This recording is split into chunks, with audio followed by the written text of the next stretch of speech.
जौनपुर नामक छोटे से गांव में काफी कम आबादी रहती थी। वहाँ के लोग काफी कम पढ़े लिखे थे।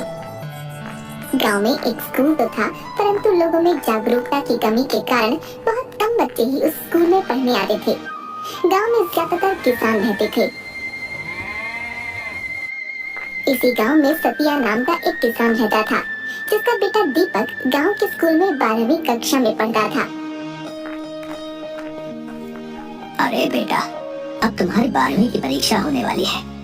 उसके बाद क्या सोचा है? 12वीं के बाद पढ़ाई की कोई सुविधा नहीं है। पिताजी, 12वीं के बाद मैं शहर पढ़ने के लिए जाना चाहता हूँ। मेरा एक दोस्त भी आगे पढ़ने के लिए शहर जाएगा। सत्या ने बेटे की पढ़ाई के लिए कुछ पैसे जोड़ रखे थे। दीपक आगे पढ़ने के लिए शहर चला गया।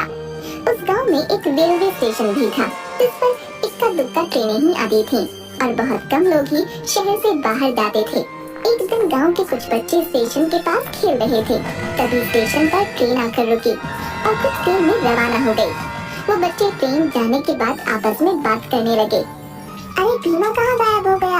अभी तो वो हमारे साथ ही खेल रहा था, बस बॉल मेरे ट्रेन की पटरी की तरफ गया। काफी देर खोजने के बाद भीमा नहीं मिलता। भीमा के माँ बाप बहुत परेशान होते हैं। अरे मेरा बच्चा कहाँ चला गया?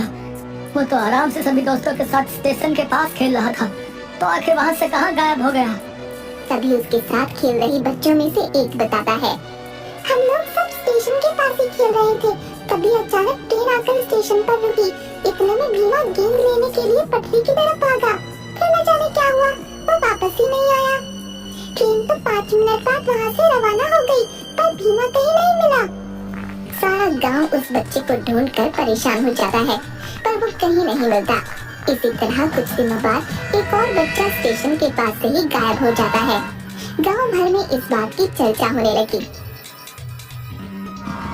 अरे भैया, ये सब क्या हो रहा है? ऐसे बच्चों का गायब होना चिंता का विषय है। आखिर स्टेशन के पास खेलते हुए बच्चों में से ही कोई गायब क्यों होता है भाई? और जब वहाँ ट्रेन आती है, उसी के बाद दोनों बच्चे गायब हुए। यानी कि इन बच्चों के गायब होने में उस रहस्यमयी ट्रेन का ही हाथ है। उसी ट्रेन में ही उन बच्चों को अगवा करके ले जाया गया है। हाँ, ये तो बहुत चिंता की बात है। 2 बच्चों का गायब होना कोई इत्तेफाक नहीं हो सकता भैया। जरूर ट्रेन में ही कोई व्यक्ति बच्चों को लेकर गया है। परंतु हम अब क्या करें?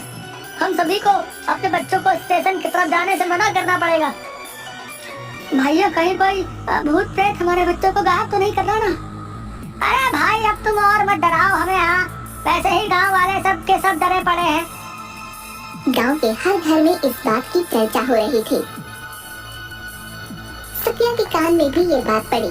तब उसे भी समझ नहीं आया कि ये सब क्या माजरा है। लोगों ने स्टेशन की तरफ जाना डर के मारे छोड़ दिया। दीपक शहर से छुट्टियों में कुछ दिन के लिए गांव में रहने आया। उसने भी गांव वालों से और अपने पिता से बच्चों के रहस्यमयी तरीके से गायब होने का किस्सा सुना।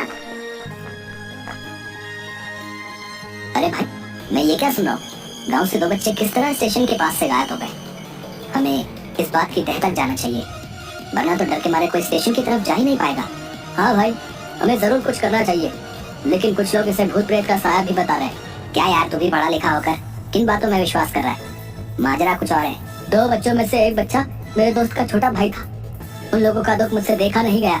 कुछ दिनों बाद ही स्टेशन से कुछ दूर खेत में कुछ बच्चे खेल रहे थे। उसमें से भी एक बच्चा उसी तरह गायब हो गया, और वो भी बिल्कुल ट्रेन के स्टेशन आने के समय के आसपास ही। अब तो गांव वालों को चिंता सताने लगी।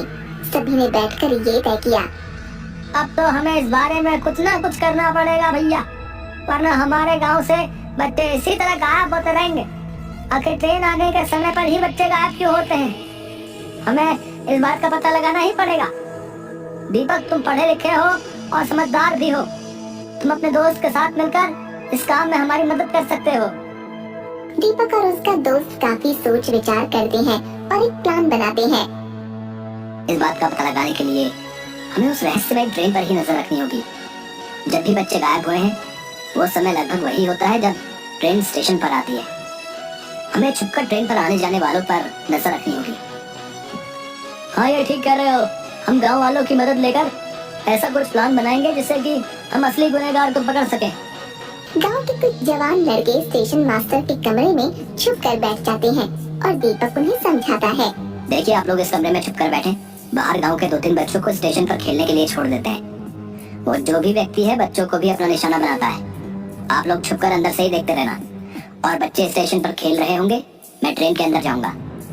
इसी तरह हम उस गुनहगार का पता लगा सकते हैं जो कि बच्चों को अगवा करता है। सभी लोग दीपक के कहे अनुसार कमरे में छिप जाते हैं और बच्चे बाहर स्टेशन पर खेलने लगते हैं।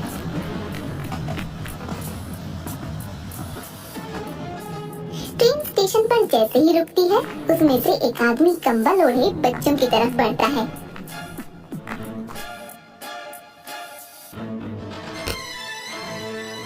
अरे बच्चों, क्या खेल रहे हो? ये लो, मैं तुम सबके लिए चॉकलेट लाया हूँ। हेलो। वो व्यक्ति सभी बच्चों में चॉकलेट बांट देता है और उनमें से एक बच्चे को कहता है, सुनो बेटा, जरा मेरा ये बैग अंदर ट्रेन में रखवा दो, तुम्हारा बहुत भला होगा बेटा। बच्चा खुशी खुशी उस व्यक्ति का बैग लेकर उसके पीछे पीछे ट्रेन के अंदर चल देता है। दीपक और उसका दोस्त ये सब दूर से देख रहे थे। वो भी उसी डिब्बे में उन लोगों के पीछे पीछे चल देते हैं। दीपक देखता है कि वो व्यक्ति उस बच्चे के बैग रखने के बाद उसके मुंह पर रुमाल लगाकर उसे बेहोश कर देता है और वहीं सीट पर सुला देता है। ट्रेन में कोई ज्यादा लोग नहीं थे, इसलिए वो व्यक्ति आराम से इस बच्चे को अगवा कर लेता है। ट्रेन चल पड़ती है।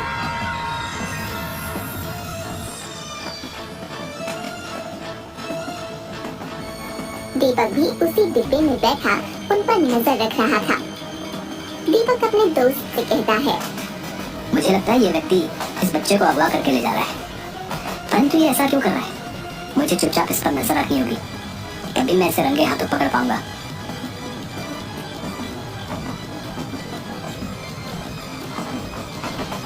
लगभग 2 घंटे के बाद एक स्टेशन पर वो व्यक्ति उस बच्चे को लेकर उतरता है और दीपक भी उसी के पीछे उतर जाता है। सामने से एक व्यक्ति आता है और उस किडनैपर से कहता है, अरे वाह भैया, एक और मुर्गा ले आए, ये तो बहुत अच्छा धंधा है। तुम उस गांव में जब भी जाते हो तुम्हारे हाथ एक ना एक बच्चा लगी जाता है, और फिर हम उसे अच्छे खासे दामों में बेचकर मजा करते हैं। हाँ भाई, उस गांव में तो इतने बेवकूफ लोग रहते हैं कि कोई भी आज तक मुझे पकड़ नहीं पाया। हाँ, हमने वहाँ से 4-5 बच्चे चुरा लिए और उन्हें अच्छे दामों में शहर के भिखारी गैंग को बेच दिया, परंतु हम आज तक पकड़े नहीं गए। हमें इन लोगों का पीछा करना होगा ताकि हमें पता चल सके कि आखिर इन बच्चों को अगवा करके ये कहाँ लेकर जाता है, तभी हम इसे रंगे हाथों पकड़वा सकते हैं। हाँ, हमें बड़ी सावधानी से इन लोगों का पीछा करना होगा। हो सकता है हमें वहाँ अपने गांव से अगवा हुए बच्चे भी मिल जाएं।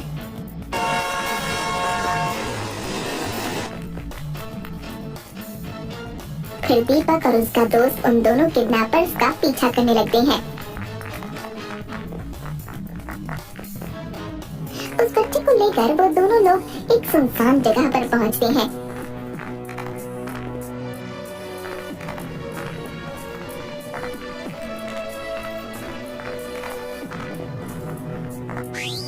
दीपक और उसका दोस्त बहुत सावधानी से उन लोगों का पीछा करते रहते हैं। तभी वो लोग एक बड़े से कमरे में दाखिल होते हैं।